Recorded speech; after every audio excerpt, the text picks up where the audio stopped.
Bienvenidos a Través de la Biblia con Les Feldick, un recorrido por las Escrituras que enseña verdades bíblicas profundas que cambian la vida de las personas. Ahora, aquí está su anfitrión, Les Feldick. Está bien, me alegra ver a todos de nuevo esta tarde, y para aquellos uniéndose a nosotros por televisión, esperamos que se den cuenta de que somos un estudio bíblico informal. He dicho desde que comenzamos que no estamos aquí para forzarte a salir de un grupo o meterte en otro, pero nuestro enfoque principal es hacer que te intereses tanto en la palabra de Dios que comiences a estudiar por tu cuenta, y confiamos eso. Se aplica a todos aquí en el estudio también. Que nuestra prioridad número uno es hacer que las personas empiecen a estudiar la palabra, y creo que estamos teniendo éxito en gran medida. Así que muchas de nuestras cartas dicen básicamente lo mismo, que por primera vez en su vida no solo están leyendo su Biblia, sino estudiándola y entendiendo lo que leen. Así que solo confiamos en que entiendas que este es nuestro único propósito y, después de todo, la palabra de Dios es verdad y el Espíritu Santo nos ha sido dado para que podamos discernirla. Y así, esta es nuestra oración y este es nuestro propósito completo por estar aquí. Una vez más, siempre nos gusta recordar a nuestras audiencias que todos los programas anteriores están disponibles en video y en cintas de audio, así como en la página impresa. Así que, si estás interesado en alguna de esas cosas, solo puedes llamarnos o enviarnos un mensaje, y estaremos de vuelta contigo. Está bien, el propósito de esto es el estudio bíblico. Así que vamos a volver directamente al libro, donde lo dejamos al final de nuestro último programa, que fue en Filipenses capítulo 3, versículos 15 y 16. Pero ahora vamos a continuar en el versículo 17, donde Pablo hace una de esas declaraciones gráficas que a mucha gente simplemente no les gusta aceptar, simplemente les choca. Y aquí está: hermanos, sed seguidores míos. Ahora, ¿sabes qué dicen 99 de los llamados cristianos? Bueno, yo no sigo a Pablo, sigo a Jesús. Bueno, sabes, mi cliché favorito sobre eso es: ¿qué haces cuando él llega a las costas de Galilea y sigue adelante? Es difícil de hacer, ¿no? Porque él era Dios, ¿ves? No podemos caminar en sus pasos. Pero el apóstol Pablo es tan humano como nosotros, y se nos advierte que lo sigamos así como él. Sigue al Cristo resucitado. Y por supuesto, eso es lo que siempre estoy enfatizando, que Pablo solo sabe Cristo crucificado, sepultado, resucitado de entre los muertos, ascendido de nuevo a la gloria, y fue desde esa posición en la gloria entonces que el Señor revela todas estas verdades preciosas para el apóstol Pablo, y eso es lo que hace que su apostolado sea tan único. Por eso puede decir, por la inspiración del Espíritu Santo, que ahora nosotros, como creyentes en la gracia, debemos seguirlo a Él. Así como Él sigue a Cristo, vamos a seguir algunos de ellos. Este no es el único. Volvamos a 1 Corintios 4. Porque, de nuevo, hacemos esto solo para mostrar a la gente que puedes pasar toda una buenas noches solo persiguiendo algunas de estas referencias que unen todo en 1 Corintios 4, versículo 16. Y de nuevo, recibimos carta tras carta que nos felicita por poner las escrituras en la pantalla de televisión. Por eso, apreciamos el hecho de que Iris puede encontrarlos tan rápido como nosotros. Y por supuesto, ella siempre me recuerda que no solo le dé el capítulo, ella también tiene que tener el versículo. Así que, de todos modos, cariño, estamos listos para el capítulo 4 de 1 Corintios y el versículo 16. Y de nuevo recuerda, cada palabra que Pablo escribe está inspirada por el Espíritu Santo. Esto no es solo su ego personal saliendo a la luz, sino que es la inspiración del Espíritu Santo quien dice: por lo tanto, os ruego, seáis seguidores de ¿quién? Yo, de Pablo, porque él era el que realmente de manera literal estaba caminando en los pasos del Señor ascendido, no el Jesús terrenal, no el que vemos tanto en los relatos del Evangelio, pero este es el Señor ascendido que ahora ha terminado la obra de la muerte, sepultura y resurrección, que por supuesto se convierte en nuestro Evangelio. De acuerdo, el siguiente creo está en el capítulo 11, todavía en Brine. 1 Corintios capítulo 11. Y él dice básicamente lo mismo otra vez. Y ya sabes, siempre he enfatizado, ¿por qué repite la Escritura? Bueno, de la misma manera que repetimos hoy, énfasis. Si quieres que alguien realmente entienda algo, no se lo dices solo una vez. Se lo dices 2 veces, tal vez 3 veces, que así es como quieres que se haga, ¿de acuerdo? La Escritura es de la misma manera. Siempre que hay una repetición en un corto periodo de tiempo, está ahí para enfatizar. Está bien, ahora mira qué hermoso es entonces 1 Corintios 11, versículo 1. Sed seguidores, mí.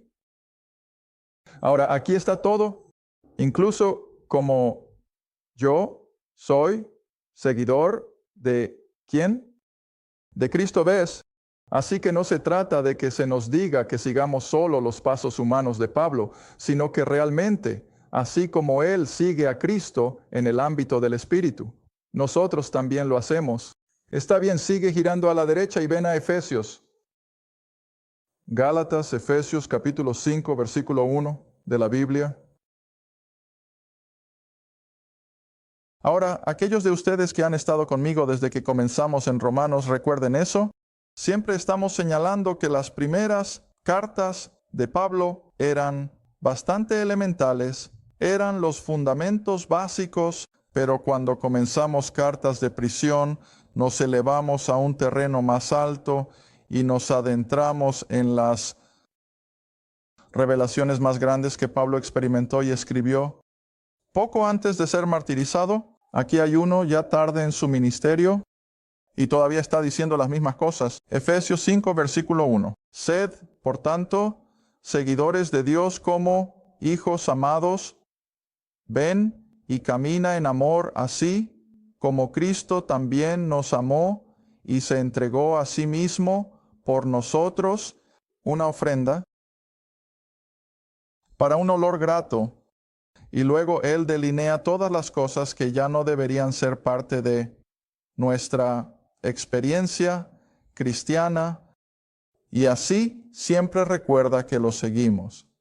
Así como él sigue a Cristo. Está bien, el siguiente al que creo que los llevaré es a Tesalonicenses 1. Tesalonicenses 1, y podemos entrar en el versículo 6.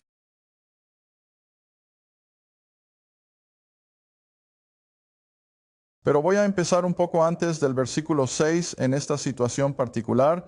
Regresemos a 1 Tesalonicenses 1, versículo 1 Tesalonicenses 1, versículo 5.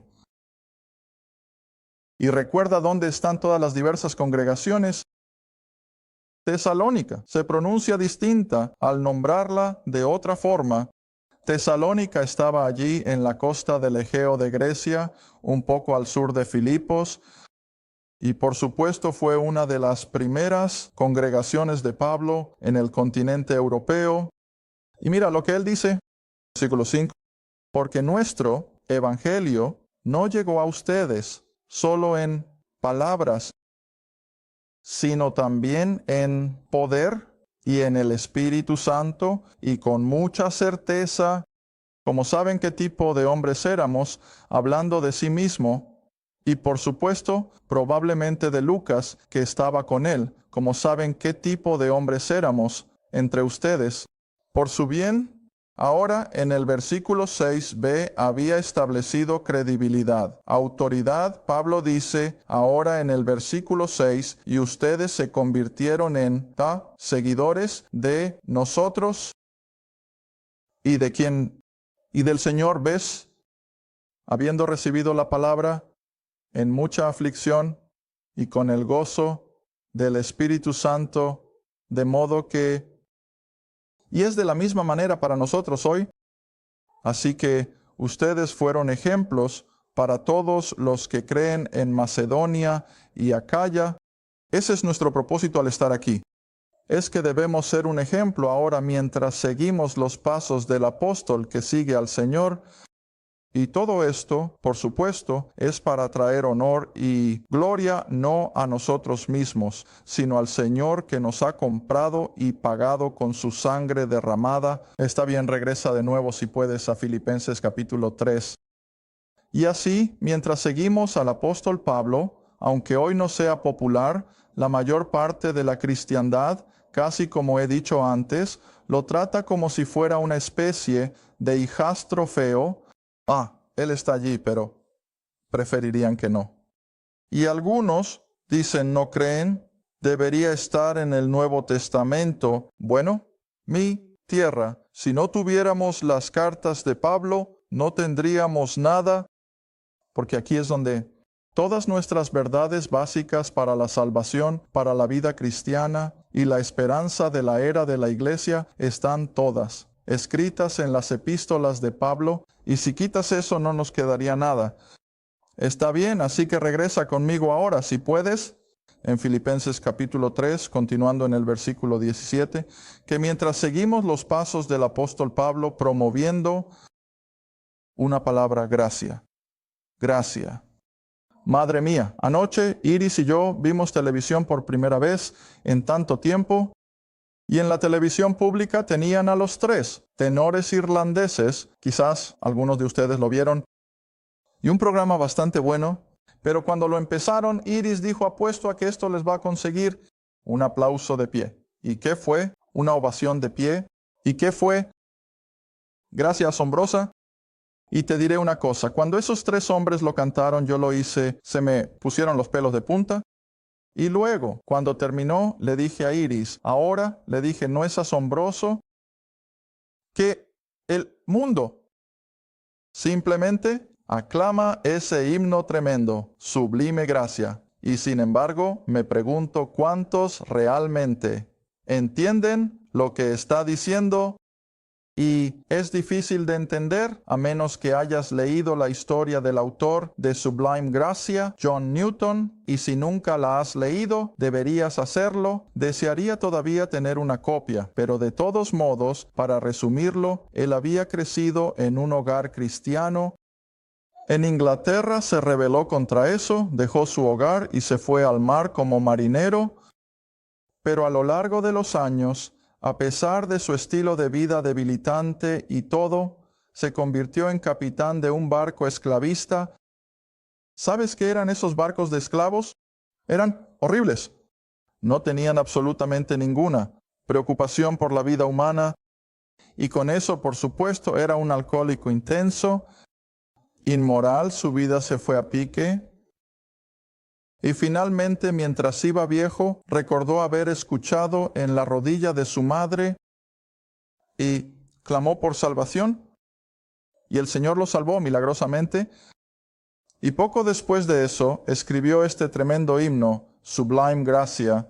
¿Sabes? Cuando analizas las palabras, lo dice todo. Una vez estuve perdido. Mira, y eso es lo que la mayoría de la gente no se da cuenta, que hasta que no somos salvos, estamos perdidos. Y así John Newton, debido a su estilo de vida, reconoció que estaba efectivamente perdido y ahora se encontraba ciego espiritualmente. Supongo que se burló de la fe de su madre cuando era joven en su ceguera, pero llegó el día, quizás por las oraciones de ella, cuando John Newton se convirtió en un verdadero creyente, pero sobre todo comprendió la gracia de Dios. ¿Por qué debería Dios salvar a un hombre como John Newton? No lo merecía. No merecía nada. Pero, la gracia de Dios. ¿Ves? Y cada vez que escuches el himno, quiero que te des cuenta de que, aunque el mundo pueda aclamarlo y todo eso, ¿cuántos de ellos realmente entendemos lo que John Newton está tratando de decirnos? Pero todo es por gracia, ¿ves? Y eso es lo que se conoce del apóstol Pablo, el apóstol de la gracia. Creo que puedo mencionar el programa una vez más. Leí un libro hace algunos años y ese era el título del libro. Era una biografía del apóstol de la gracia y no podría haberlo expresado mejor. De acuerdo, volviendo a nuestro texto ahora en Filipenses, capítulo 3, versículo 17, nuevamente, márcalos a ellos que caminan. Así como nos tienes a nosotros, por ejemplo, que nosotros también podemos ser precipitadores de personas creyendo por la gracia de Dios que Cristo ha hecho todo lo que necesitaba ser hecho. Y luego el verso 18. Así que aquí está la advertencia. Y la estamos viendo a nuestro alrededor. Hoy sabemos que lo primero que Jesús les dijo a los discípulos cuando le preguntaron, ¿cuáles son las señales de tu venida? ¿Cuáles son las señales del fin de la era? Y lo primero que dijo fue que no os dejéis engañar. En otras palabras, la advertencia es que el mundo va a ser inundado de engaño. Y estamos viendo, el engaño.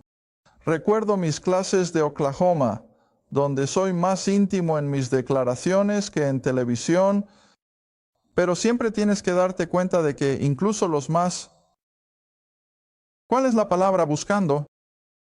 Incluso los más extraños, los más lejanos, falso, el maestro usará mucho del lenguaje al que estamos acostumbrados a escuchar. Usarán mucha de la misma terminología, pero son falsos desde el principio. Y creo que todo regresa. Volvamos a ello un minuto en Gálatas capítulo 1. Ellos también afirman estar caminando por el mismo camino que nosotros, pero como Pablo lo describe tan claramente en Gálatas, están pervirtiendo la verdad.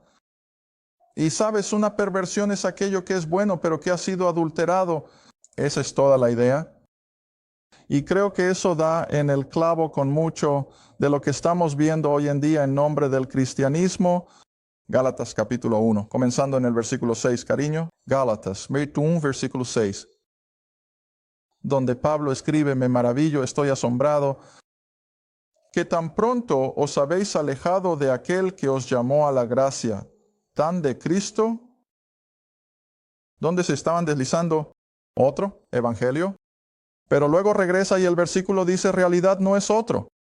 No es algo totalmente diferente para que puedas ver, oye, estas personas son algo que no he escuchado antes. No, eso no es lo que hacen. Usan una parte de la verdad, una buena parte. Pueden usar el 90% de la verdad, pero entonces, ¿qué hacen? Versículo 7, no es otro, pero hay algunos que os perturban. ¿Y ellos qué harían? Pervierte. ¿Ves? Pervertir algo simplemente significa que tomas algo que era puro, que era genuino, y le agregas algo y tienes una perversión. Y puedes tenerlo en todos los aspectos de la vida, ¿ves? Puedes comprar productos de consumo. Eso puede a simple vista parecer perfectamente legítimo, pero ha sido pervertido con algo que lo devalúa. Y así, esta fue la admonición de Pablo, que los verdaderos creyentes allí en Galacia no debían dejarse llevar por un evangelio pervertido.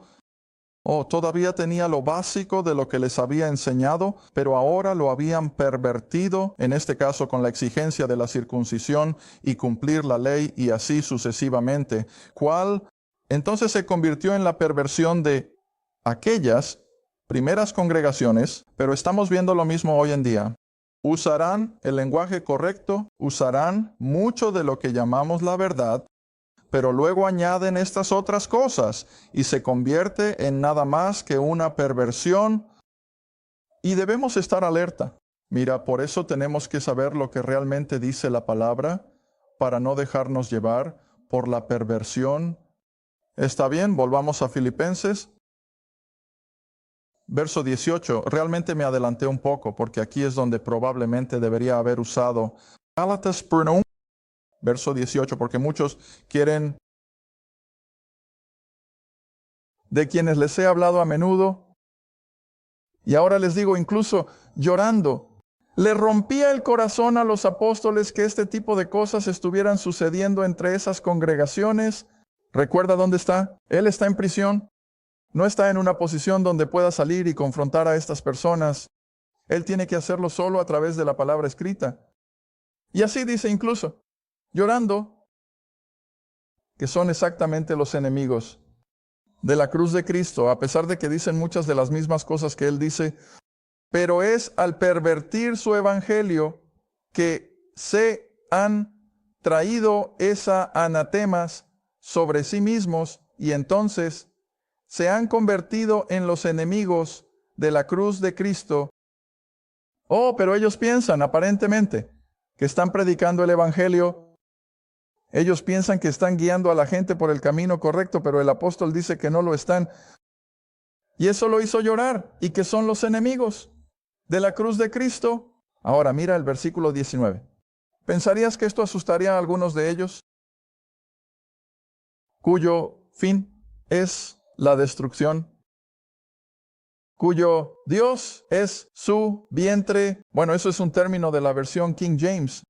Dice lo que significa y significa lo que dice. Es su apetito físico. Eso es todo lo que les preocupa. Y cuya gloria está en su, quizás en su vergüenza.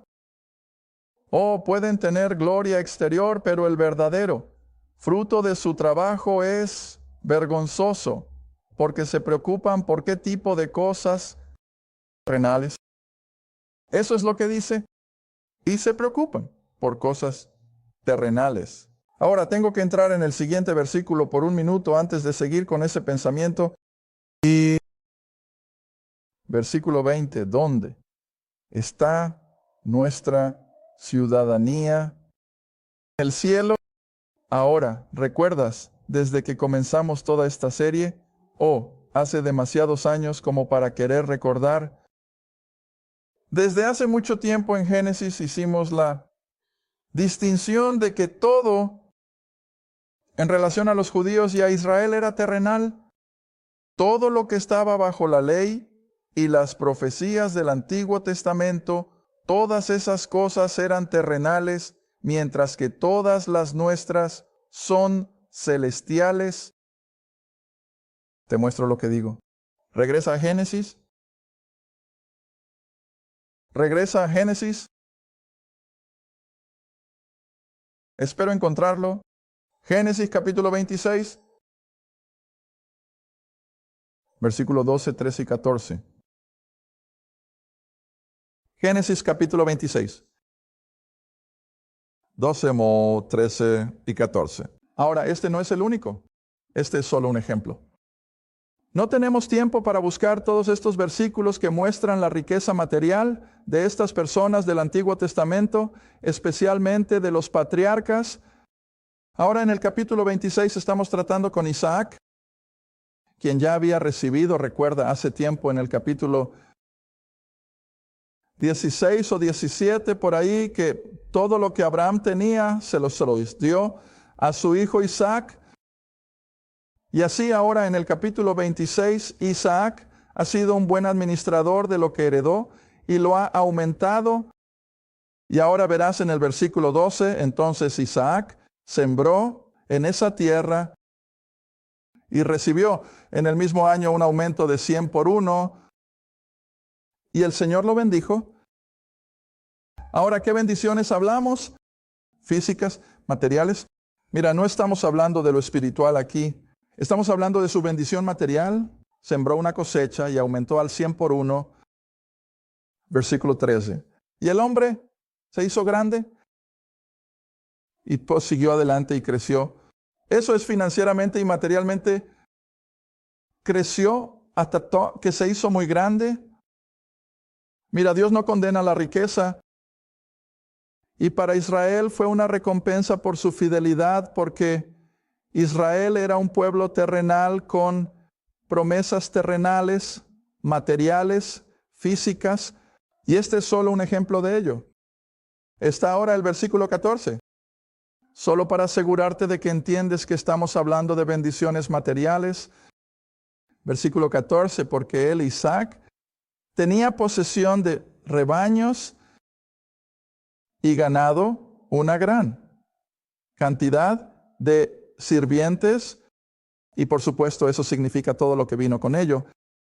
Ahora, si recuerdas, no vamos a tomar tiempo para ir y mirar. ¿Recuerdas cuando Abraham envió al siervo a Siria para conseguir una esposa para Isaac? Y cuando el siervo se acercó por primera vez a la familia, que se aseguró de que todos viesen esos anillos de oro, pulseras y aretes que designaban la riqueza de su amo Abraham. y luego toda esa riqueza fue transmitida a Isaac, y Isaac la promovió. Y así llegó al punto en que los filisteos, versículo 14, por supuesto, lo envidiaban. Eso no es nada nuevo, ¿verdad? La gente no ha cambiado hasta el día de hoy. Así que, de todos modos, el punto que queremos hacer aquí es que, volviendo a Filipenses, entonces, si quieres, todas las promesas del Antiguo Testamento a la nación de Israel eran, de hecho, terrenales y eran materiales. Ellos respondieron a los mandamientos de Dios, y Dios, por supuesto, a su vez respondió a su obediencia con sus bendiciones materiales. Pero para nosotros los creyentes ese no es el caso. Nuestras bendiciones, todas nuestras recompensas son celestiales. Ahora, eso no significa que Dios no pueda bendecirnos aquí en esta tierra y que Dios no pueda bendecirnos con riqueza y demás, pero no debemos esperarlo. Vaya, y algunos de estos predicadores simplemente han dicho que si haces tal o cual cosa, Dios está obligado a convertirte en millonario. No, no lo es. Esa no es el Evangelio de la gracia. Eso no es cristianismo. Nuestras promesas son celestiales, y aunque podamos pasar por esta vida sin absolutamente nada de la riqueza de este mundo, y que toda la riqueza de la gloria nos está esperando, y un día todos vamos a aprovecharlo, y así que siempre recuerda eso. Por eso el apóstol Pablo dirá más adelante en este mismo libro de Filipenses, que no importaba cuál fuera su situación en la vida, él estaba contento, él contento. Y aunque estoy seguro de que era rico al principio de su carrera, dejó todo eso, como vimos en nuestro último programa, y lo consideró, pero basura por el bien del Evangelio. Porque ahora la verdadera riqueza del creyente es celestial, y esas son promesas celestiales. ¿Está bien? Así que ahora el versículo 19, para estas personas que están adulterando y pervirtiendo el Evangelio de Cristo, no están haciendo más que satisfacer sus apetitos físicos, y no les importa nada que las cosas terrenales, lo material, lo físico, ¿ves? Y, a ver, creo que tengo tiempo. Regresa conmigo al pequeño libro de Judas. Vas a tener que hacer esto rápido, cariño. Judas, un pequeño libro justo antes de Apocalipsis.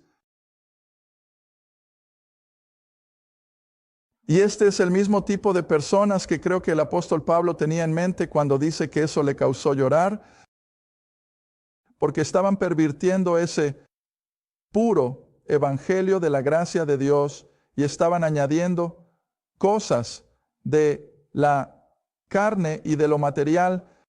Pero mira cómo Judas los describe. Versículo 8, solo un capítulo. Así que en el versículo 8, de igual manera, estos soñadores inmundos contaminan la carne, desprecian el dominio, hablan mal de la dignidad. Bajando al versículo 10, hablan mal de aquellas cosas que no conocen, pero lo que conocen naturalmente es... Ahora, el hombre natural está atado a que cielo o tierra, no la tierra, y así está diciendo lo mismo, que estos falsos maestros solo están preocupados por lo material. Tratan de usar los versículos, supongo, del Antiguo Testamento para sustentar su forma de pensar, pero tengo noticias para ellos. Estamos viviendo la economía del Antiguo Testamento, estamos viviendo bajo gracia, y bajo gracia todo, nuestro escenario es celestial.